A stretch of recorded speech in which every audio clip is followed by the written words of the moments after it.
Good morning বন্ধুরা, তোমরা সবাই কেমন আছো? আমরাও খুব ভালো আছি। আজকে আসানসোলে আমাদের লাস্ট ডে। আমরা এখন ব্রেকফাস্ট টেবিলে চলে এসেছি। ব্রেকফাস্ট করে ফ্রেশ হয়ে আমরা বেরিয়ে যাব এখান থেকে আজকে। আমরা এই 10:30 11টার মধ্যে ট্রাই করবো বেরোনো। তা আমরা ব্রেকফাস্টের জন্য নিয়েছি। কালকেও যেমন বাফেট ছিল, আজকেও সেরকম এখানেতে বাফেটই আছে। এখানেতে cornflakes, juice, buttermilk, strawberry shake, আরও অনেক কিছু জিনিস আছে। ইডলি, যদি তোমরা কেউ চাও ধোসা অর্ডার করতে, ধোসা অর্ডার করে খেতে পারো। মশলা আমলেট আমরা অর্ডার করেছি, আর ধোসা অর্ডার করেছে সোমনাথ। আমরা এই ব্রেকফাস্ট টেবিলে বসে পড়েছি। এই যে ছাঁচ, এটা ছাঁচ, বাটার, তারপরেতে রয়েছে স্ট্রবেরি শেক, আর আমি নিয়েছি পাইনঅ্যাপেল জুস।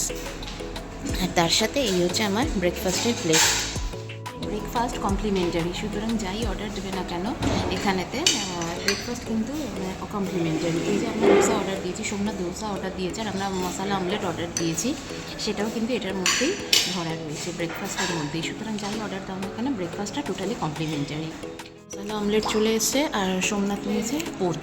এখানে কিন্তু দুটো ডিমের দেয়, সব হোটেলেই তাই দেয়, ডাবল ডিমেরই দেয়।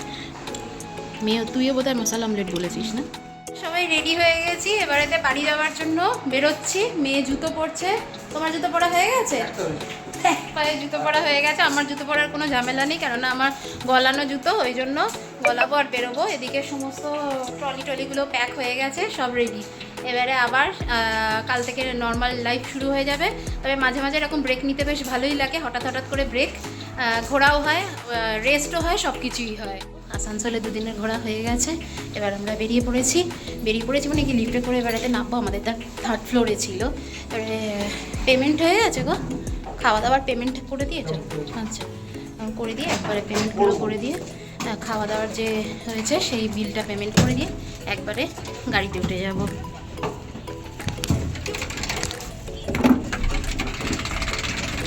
এই যে নেক্সট ট্রিপ কোথায় হবে আমাদের? বেনারস। আগে থেকেই বলে দিলে, ঠিক আছে। উঠে পড়েছি গাড়িতে, এখন কলকাতার দিকে যাচ্ছি। কলকাতাতে 210 কিলোমিটার, এখন সবে এসছি, এই 5-6 কিলোমিটার মতো এসছি। এখন হাইওয়েতে পড়ে গেছি অলরেডি, হাইওয়ে দিয়ে যাচ্ছি। ব্রেকফাস্ট করে এসছি, ওই জন্য লাঞ্চের এখন কোনো চিন্তাই নেই, কেননা পেট পুরো ভরে রয়েছে।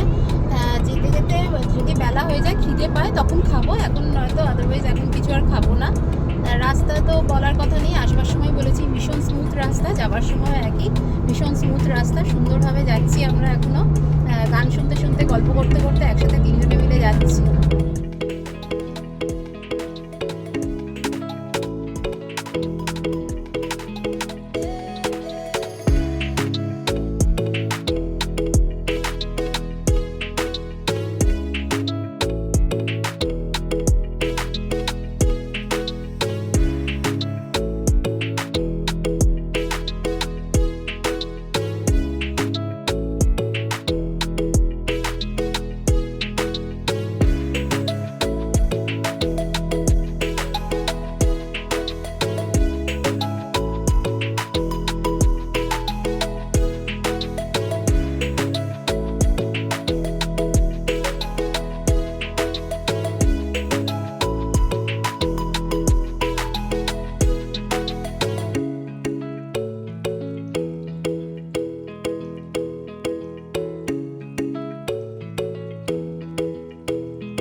নামলাম, এখানেতে নেমে একটু লাঞ্চ করব। অলরেডি 100 কিলোমিটার গাড়ি চালানো হয়ে গেছে, ওই জন্য একটুখানি আরও নামলাম, একটু ব্রেক নেওয়ার দরকার। গাড়িটা থেকে নেমে কোমরে ব্যথা হয়ে গেছে, একভাবে বসে রয়েছি, ওই জন্য। তা গাড়ি থেকে নেমে এখানে একটু লাঞ্চও করা যাক, কী করা যায় দেখা যাক। এখানে আমরা গীতাঞ্জলি বলে একটা রেস্টুরেন্টের সামনে নেমেছি, সেখানেতে লাঞ্চ করব বলে। চলো তাহলে ভেতরে যাই। নিয়েছে চিকেন থালি, তাতে অনেক কিছুই আছে, সাথে ল্যাংচাও আছে, যেহেতু শক্তিগড়ের ল্যাংচা বিখ্যাত।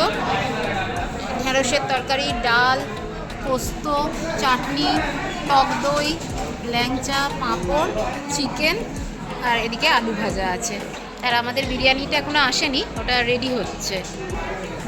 বিরিয়ানিটা তাড়াতাড়ি চলে আসবে, বিরিয়ানি তো মোস্টলি রেডি থাকে, কিন্তু উল্টে চিকেন থালি চলে এলো। সোমনাথ স্টার্টও করে দিয়েছে, এখনও আমাদের বিরিয়ানি আসেনি। না স্টার্ট করেনি, অল্প অল্প একটু টেস্ট করে দেখেছেন। বিরিয়ানি চলে এসেছে, বেশ সুন্দর গন্ধ তো সুন্দর বেরোচ্ছে, তার সাথে রায়তাও দিয়েছে, ডিম আছে, চিকেন বিরিয়ানি নিয়েছি। আমি এখনও ডিমটা নিইনি, ভেতরেই ডিমটা আছে। যাই হোক, খাওয়া শুরু করা যাক। কেমন রে টেস্ট? টেস্ট সুন্দর না? একদম ফুটন্ত গরম, এই তো জাস্ট করে দিল, খুব গরম। বিরিয়ানির টেস্ট খুব ভালো, একটু স্পাইসি কিন্তু বেশ ভালো খেতে, আমার ভালো লাগছে। তার সাথে ডিম আছে, আলু আছে, চিকেন দিয়েছে 2 পিস, খুব ভালো। কতগুলো এক প্লেট কত দিয়েছে? 200 টাকা নিয়েছি, তার সাথে রায়তাও দিয়েছে। আমরা এখন একটু সীতাভোগ নিচ্ছি। সীতাভোগ কতটা নিলে গো? 500 কত? 300 টাকা কেজি। এখানে মিহিদানাও আছে। মিহিদানা কত করে দাদা? একই দাম, 300 টাকা কেজি। আর এখানে ল্যাংচা আছে বিভিন্ন দামে। এগুলো কত? 7 টাকা। এটা তেলের? আচ্ছা, এটা তেলের, এগুলো ঘিয়ের। হ্যাঁ, 10 টাকা, 15 টাকা, 20 টাকা, বিভিন্ন সাইজের আছে। আর এখানেতে একটু ছানা পোড়া নিচ্ছি। ছানা পোড়া কত করে? ছানা পোড়া কত করে দাদা? 400 টাকা কেজি। আচ্ছা। আর এই যে এটা হচ্ছে হাইওয়ে দিয়ে ঢুকে হচ্ছে আদি ল্যাংচা হোম, আর তার পাশে গীতাঞ্জলি। এই গীতাঞ্জলিতেই আমরা লাঞ্চটা করলাম আজকে। প্রচুর ভিড় হয়ে গেছে, আমরা ঢুকলাম তখন ফাঁকা ফাঁকা ছিল, তবে ঢোকার পরেতে প্রচুর ভিড় হয়ে গেছে।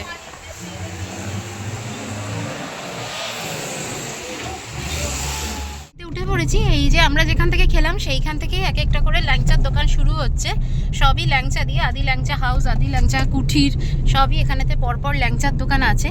এখান থেকে সীতাভোগ, মিহিদানা, ল্যাংচা, বিভিন্ন দামের জিনিস সব পাওয়া যায়। তাই এখান থেকে কিনতে পারো তোমরা যদি ইচ্ছে হয়। শক্তিগড়ের ল্যাংচা কুঠির, ল্যাংচা মহল, এগুলো তো বিশ্ববিখ্যাত একবারে। যখনই আসি এখানেতেই দেখি সবসময় খুব ভিড় থাকে।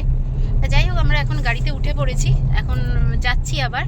এই যে সামনে আদি ল্যাংচা ভবন, পরপর এখানেতে সব ল্যাংচা দিয়েই নাম দোকানের এখানে। আর অপোজিট পারে এই পরশুদিন যাচ্ছিলাম, আজকে এই সময় আবার এখান দিয়ে ফিরছি। 2 দিনের ছুটি কমপ্লিট হয়ে গেল।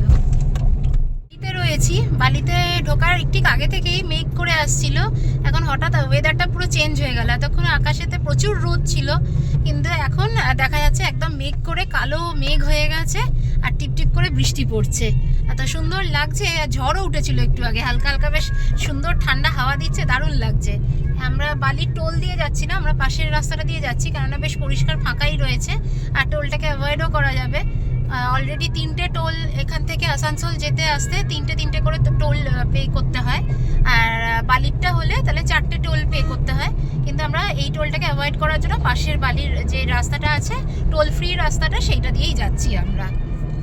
বালি ব্রিজের ওপর রয়েছি। এই যে পাশে মা গঙ্গা, গঙ্গা নদী বয়ে গেছে, প্রচুর জল এখন, যেহেতু বর্ষাকাল গেছে ওই জন্য। আর দূরে দক্ষিণেশ্বরের মন্দির দেখা যাচ্ছে, এই যে সামনেই দক্ষিণেশ্বরের মন্দির, এইখান দিয়ে দেখা যাচ্ছে ভালো।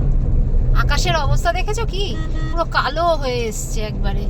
টিপটিপ করে বৃষ্টি পড়ছে, খুব একটা বেশি বৃষ্টি পড়ছে না।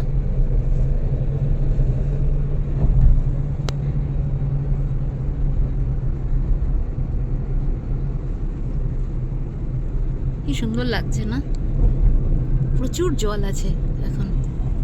আমরা তো চলে এসেছি, ফ্রেশ হয়ে এই জাস্ট বসলাম, বসে এখন একটু আমার গাছগুলোকে জল দিলাম, আমার মাছগুলোকেও খেতে দিলাম, আর আমিও ফ্রেশ ট্রেশ হয়ে এবারে এসে বসলাম।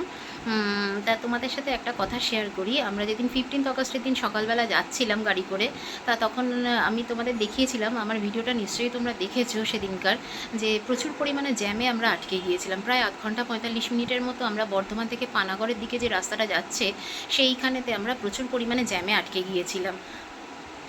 তা সেটা তখন আমরা বুঝতে পারিনি সেটা কী কারণে জ্যামটা হয়েছিল।